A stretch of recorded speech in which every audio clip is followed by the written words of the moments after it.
rethai shoktaino gitingei nukhungni hamjekno chopromung kokshil samung tubui Shanti Bazar Thanawo mamla khlaikya nukhungni hamjek patimanong gitingei saimanka Shantir Bazar bkhasti bai khobjak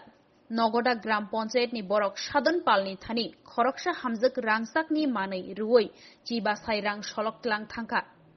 Hamjek shaka asumsa rangni bial engmabai ola mama saikha hanei yagulo hamjek bini buprangno tlangai Sadon Palni tongthainogo bini rangsakni manei kifili redi hanei sana thangke Sadon Pal nok arini borokno logit langai bini buprangno choprokha hanei kokshil sakha yagulo buprangno bumanugui hamjek muthangna thangke hamjeknobo chopromani koktuma Fashalo o hamjek bini shakao chopromani kokshil samung tubui Shantir Bazar Thanao mamla khlaikya patimano tiyei kubui cherei naina bagai koktuma thumnai rokni biskango dadak sidak khlai sakha hamjek নগদা Shantibazar পাশাপাশি নগদা গ্রাম পঞ্চায়েতে আমি সাধন পালের কাছে আজকে থেকে 1 বছর আগে আমার বিশেষ একটা কাজে আমি কিছু সোনার জিনিস এর কাছে বন্ধক দিছি তো এরপরে হ্যাঁ কইতাছে যে ঠিক আছে হ্যাঁ থেকে আমি 15,000 টাকা নিছি তো কয়েক 2-3 মাস পরে আমি যখন জিনিসটি আনতে যাই তখন কইছে যে তোমার জানানি হয়েছে না আমার ছেলে অ্যাক্সিডেন্ট হয়েছে আমরা জীবিত আছি না আমরা তাড়াহুড়া করে জিনিসগুলো ব্যাংকে বন্ধক দিয়ে দিছি তখন আমি কইছি যে আমার জিনিস টাকা প্রয়োজন হলে আমারে কইতেন আর আমার জিনিসকে আমরা না জানি কেন বন্ধক দিতেন বলছে ঠিক আছে ঝগড়া ঝামেলা করে লাভ নেই তোমরা যাও গা অক্টোবর মাসে আমার জিনিসগুলো আনবো অক্টোবর মাসে তোমরা আইও আমি জিনিসগুলো আইনা তোমরা দেবো অক্টোবর মাসে আমি আমার জিনিসগুলো লাগে আমি যখন ফোন করছি কিছু জানাইবো এরপরে আমি ফোন করানোর পরে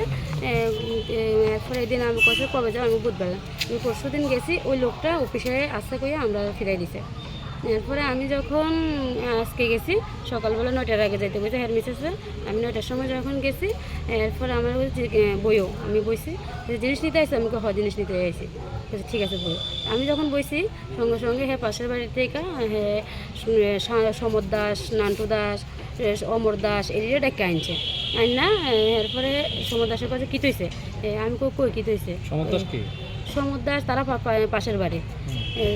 এরপরে আমার কই যে জিনিস আমার কাছে আমি তো তোমার কাছে জিনিস উপকে লেগা আমি তো জিনিস এর কাছে এই ব্যাপারে আমি তো তোমার হয়তো ব্যক্তিগত আমি চিনি কিন্তু তোমার লগত আমার যে এর লোকে আমার লেনদেন তোমার লগত আমার এখনো কিছু নাই তোমার এখানে খেতে হয়েছে তোমার কেতা এরপর আমার দেওরের নিয়ে জিনিসটি বন্ধক দিতে সময় আমার দেওর আমার সঙ্গে গেছে আমি আজকে আনতে যেতে আমার সুদ কত হয়েছে হিসাব টিসাব করানোর লেখা আমি হেরে লইয়া গেছি হ্যাঁ মানে বোন আসলো এই কইতাছে আর কি জিনিস তো আনের কাছে আমরা বন্ধু এ কথা কইতে এই কথা কবি না বাইরে বাইরে বাইরে কই হেরা বাপে ছেলে 3 জনে মিল না এবারে হেরে মারছে এবার হেরে যখন আমি ধরতে গেছি এবার আমার লাথি দিয়া ফেলাই দিছে বলতে কি আমার দেওরেরে টিটু দত্তরে লাথি দিয়া ফেলাই ইচ্ছা মতো এরপরে কুদাল নিয়ে আইসে আমার মারতো এরপর ধাক্কা দিয়া ফেলাই দিছে এরপরে বুকের মতো লাথি মারছে লাথি দিয়া ফেলাই টালাই আমারে এরপরে হেরা পার্শ্ববর্তী কিছু লোক আইয়া ধরছে নাহলে হ্যাঁ আমার কোনো মতো আমরা এখান থেকে আইসি আয়ার কাছে আমার যে টাকা দিয়েছি টাকা থেকে আমার 2 গুণ টাকা জিনিসের কাছে আছে তো আমার হয়তো বিপদের সময় আমি গেছি কিন্তু আমি চাই আমার জিনিসগুলো আমার ফিরে দাও জিনিস ফিরে দাও না দাও আমি কোথায় এই যে এমন গুন্ডামি বা বদমাশি এমন একটা দেশের মধ্যে এমন একটা সন্ত্রাসের মতো বা আচরণ করছে এর লাগে আমার সুষ্ঠু তদন্ত হইতেছে কত টাকা নিয়েছিলেন আপনি আমি হেয়ার থেকে 15,000 টাকা আনছিলাম আর হেয়ার কাছে আমার সোনার চেন কানের দুল জোড়া গলার হার টোটাল মিলে 1 ভরির মতো হইব